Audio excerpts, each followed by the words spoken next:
Hello dear students, 27 फरवरी 2025 मतलब कि कल आप सब लोगों ने आपका बायोलॉजी का फाइनल बोर्ड्स का पेपर अटेम्प्ट किया है।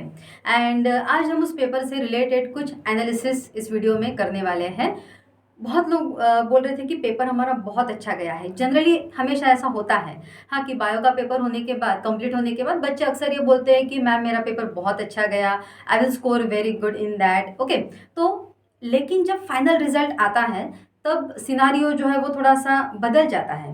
फिजिक्स केमिस्ट्री जहाँ से बच्चों को एक्सपेक्टेशन नहीं था कि हमें मार्क्स मिलेंगे, उन सब्जेक्ट में बच्चों को मार्क्स मिल जाते हैं। लेकिन बायो जहाँ पे भर भर के लिख कर आए थे और मन में एक सेटिस्फैक्शन लेके आए थे कि आज तो हमने बहुत कुछ लिख लिया है और हमें बहुत अच्छे मार्क्स मिल जाएंगे, बट होता एग्जैक्टली उसके अपोजिट है।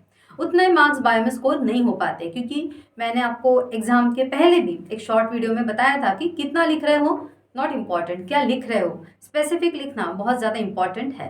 और आजकल पेपर का पैटर्न भी कुछ उसी तरीके से हो गया है।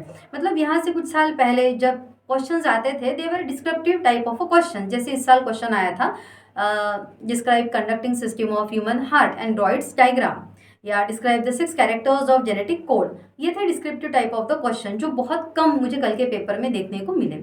मैक्सिमम कल के पेपर में जो हमने देखा, इट वॉज कि 3 मार्क का क्वेश्चन है तो उसके नीचे 2 सब क्वेश्चन रहेंगे, 4 मार्क का क्वेश्चन है तो उसके अंडर में 2 या 4 सब क्वेश्चन होंगे। ये पिछले 1-2 साल से यही पैटर्न चल रहा है। एंड 2 मार्क्स के लिए, 3 मार्क्स के लिए जो क्वेश्चंस पूछे जाते हैं वो भी डायरेक्टली डिस्क्रिप्टिव टाइप नहीं है।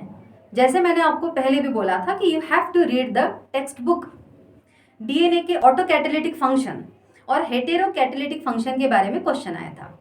अब what is the auto catalytic function of DNA? That DNA produces DNA, and hetero catalytic function of DNA is DNA produces RNA. ये ना तो एनसीईआरटी में दिया है, जो बच्चे नीट का प्रिपरेशन कर रहे हैं उनको भी नहीं पता, और ये कहीं दिया हुआ नहीं है। लेकिन मॉलिक्यूलर बेसिस ऑफ इनहेरिटेंस वाला लेसन अगर डीपली आप पढ़ते हैं ना, तो वहां पर ये चीज दी हुई है, मेंशन की हुए हैं। ओके, इसका मतलब क्या? तो अगर आप टेक्स्ट बुक रीड करते हैं, कंसेप्ट को अच्छी तरीके से बाय हार्ट समझते हैं, ना कि रट्टा मारते हैं, तो ही आप इस पेपर में बहुत अच्छा स्कोर ले पाते हैं। एंड सेटिस्फैक्शन रहना अच्छी बात है कि बहुत कुछ लिख के आए, but to the point specific लिख के आए, ये पता रहना, ये बहुत ज़्यादा ज़रूरी बात होती है। तो अगर आपने अच्छे से थॉरोली बुक को रीड किया हुआ होगा एग्जाम के पहले, तो आई एम श्योर कि आपका पेपर बहुत अच्छा गया होगा। ओके, और जिन्होंने नहीं किया है, so at least you can guide your juniors जो अगले साल एग्जाम देने जा रहे हैं। तो ये एनालिसिस पेपर का आज इसीलिए है कि अगले साल 2026 में जो बच्चे बोर्ड्स बायोलॉजी का पेपर अटेम्प्ट करने जाएंगे, उनको क्या क्या चीज़ें ध्यान में रखनी है, किस तरीके से उनको प्रिपरेशन करके चलना है। तो पहली बात, आपको रीड करना है डेफिनेटली 2 to 3 टाइम्स आप रीड करो। यू हैव इनफ टाइम, 1 साल का टाइम अभी बचा है। टेक्स्ट बुक के लेसन्स बहुत अच्छे से रीड करो। ये सिर्फ बोर्ड्स में ही नहीं, ये चीज़ आपको नीट में भी बहुत ज़्यादा काम में आने वाली है। ओके, नीट में भी ये चीज़ आपको बहुत ज़्यादा काम में आएंगी। क्यों?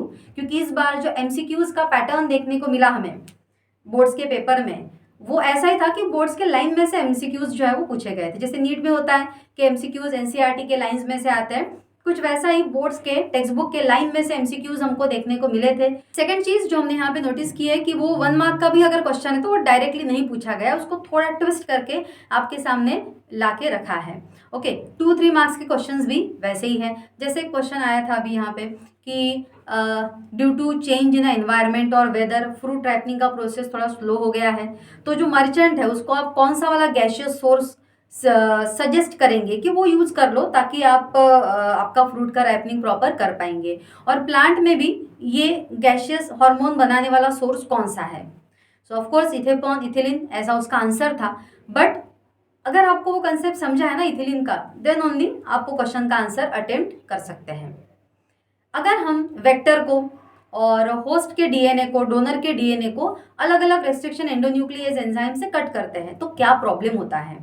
ये अक्सर टीचर्स हम लोग पढ़ाते हुए बोलते हैं कि देखो सेम एंजाइम यूज करके दोनों को कट किया जा रहा है, अगर अलग एंजाइम यूज करेंगे तो कॉम्प्लीमेंट्री स्टिकी एंड्स तैयार नहीं होंगे, तो रिकॉम्बिनेंट या चाइमेरिक डीएनए प्रोड्यूस नहीं होगा।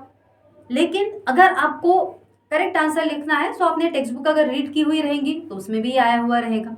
ऐसे बहुत से क्वेश्चंस हैं जो घुमा फिरा के पूछे गए हैं। सो डेफिनेटली अगले साल जो अटेम्प्ट करने वाले हैं वो ये चीज़ याद रखिए कि रीडिंग के लिए कोई ऑप्शन आपके पास फिलहाल तो अवेलेबल नहीं है। ठीक है, बच्चे हमेशा पूछते हैं कि मैम आईएमपी बताओ, कौन से वाले लेसन इंपॉर्टेंट है वो बताओ। एंड मेरा आंसर हमेशा रहता है कि बच्चे पूरा पढ़ के जाओ, बायो के लिए आप पूरा पढ़ के जाओ, क्योंकि बायो में कभी क्वेश्चंस रिपीट नहीं होते, एज इट इज तो होता ही नहीं है। कोई क्वेश्चन आया तो घुमा फिरा के अलग तरीके से आपके सामने उसको परोसा जाता है, तो सेम क्वेश्चन रिपीट ना के बराबर चांस होता है बायो में रिपीट होने का। ओके, एंड इंपॉर्टेंट लेसन, तो कभी कभी मैंने हमेशा अक्सर ये पैटर्न देखा है बोर्ड्स में कि कांस्टेंट 2-3 चीजें हैं। जैसे अगर हम लोग जेनेटिक्स एंड इवोल्यूशन के यूनिट के तरफ ध्यान देते हैं, सो 18 मार्क्स का इस साल वहां पे पूछा गया था। उसके बाद रिप्रोडक्शन पे आप ले लो 16 मार्क्स का, एंड ह्यूमन फिजियोलॉजी पे आप ले लो 20 मार्क्स। सो रिप्रोडक्शन, ह्यूमन फिजियोलॉजी, जेनेटिक्स, ये 3 ऐसी कैटेगरीज है कि जिसपे हाई मार्क का वेटेज होता है। लेकिन इसका मतलब ये नहीं है कि आप उन्हीं लेसन्स को कवर अप करके जाएंगे, क्योंकि इकोलॉजी जैसे यूनिट का ही आप देख लीजिए, इस साल इकोलॉजी के कितने वेटेज था, इकोलॉजी पे 12 मार्क्स का वेटेज था। कुछ कम है क्या? नहीं। बट बहुत बार बच्चे जो है बोलते हैं एनवायरनमेंट के लेसन से उतना ज़्यादा नहीं पूछते, तो चलो उसको हम लोग स्किप कर देते हैं। हाँ, और में ऑप्शंस में क्वेश्चंस होते हैं, बट इसका मतलब ये नहीं है कि आप जो लोअर वेटेज वाले लेसन है उसको छोड़ ही देंगे, क्योंकि एमसीक्यूज और वेरी शॉर्ट आंसर्स तो सारे कंपलसरी है, सो वहाँ पे तो वो आने ही वाले हैं। और सबसे ज़्यादा इंपॉर्टेंट है कि you are preparing for NEET as well. आप नीट के लिए भी प्रिपेयर कर रहे हैं, सीटी के लिए भी प्रिपेयर कर रहे हैं, ये बात दिमाग में रखिए। वहाँ पे भी सारे चैप्टर्स पे क्वेश्चंस डिस्ट्रीब्यूटेड होते हैं, सो दिमाग में ये कभी लाओ ही मत कि मैं क्या करके जाऊँ और मैं क्या छोड़ के जाऊँ। ये लाओ कि ये सिलेबस किस तरीके से मैं करके जाऊँ कि मुझे अच्छा वाला स्कोर मिलेगा। सो ये माइंड सेट रखना बहुत ज़्यादा ज़रूरी है। आईएमपी वाला जो कंसेप्ट था आपने 10 तक फॉलो किया, छोड़ दो, वो छोटे बच्चों वाला कंसेप्ट है कि मुझे टीचर मुझे आईएमपी दे दो। आप अभी बड़े हो चुके हैं, you are appearing for nationalized entrance examination, जहाँ पे आपको होल सिलेबस पे क्वेश्चंस डिस्ट्रीब्यूटेड मिलेंगे। You have to cover your whole syllabus which is given. ठीक है, सो 2-3 पॉइंट आप लोग याद रखिए जो नेक्स्ट ईयर का पेपर अटेम्प्ट करने जा रहे हैं। चैप्टर वाइज नहीं बोलेंगे, section wise, unit wise weightage मैंने आपको यहाँ पे बता दिया है जो कल के पेपर में आया था। Let's take a quick recap की reproduction 16, genetics 18, human health 4, plant physiology 18, enhancement 10, biotechnology 4, human physiology 19 and ecology 12 marks का वेटेज था। ओके, हो सकता है अगले साल बायोटेक्नोलॉजी पे ज्यादा क्वेश्चंस पूछे जाएंगे, हो सकता है। सो एवरी ईयर ऐसा नहीं है कि इसमें ही इतने क्वेश्चंस, नंबर ऑफ क्वेश्चंस पूछे जाते हैं। अगेन छोटे बच्चों वाला पैटर्न है वो। So whole syllabus they have to cover, thoroughly understanding रखो हर एक टॉपिक का, कि कोई भी टॉपिक किसी भी तरीके से तोड़ मरोड़ के अगर हमको पूछा जाता है तब भी हम सारे क्वेश्चंस के आंसर प्रॉपर वे में लिख पाए। और अगेन वो बात छोड़ दो कि बायो है तो कुछ भी लिख के आएंगे, पेजेस भर के आना है, नहीं, क्या लिखना है टू द स्पेसिफिक वो आपको हमेशा याद रखना है। Thank you so much. So जिन लोगों ने कल ये पेपर अटेम्प्ट किया है, all the best for your coming NEET exam. And जो लोग अगले साल 2026 में ये पेपर अटेम्प्ट करने जाएंगे बायो बोर्ड्स का, so all the best for you also. Thank you.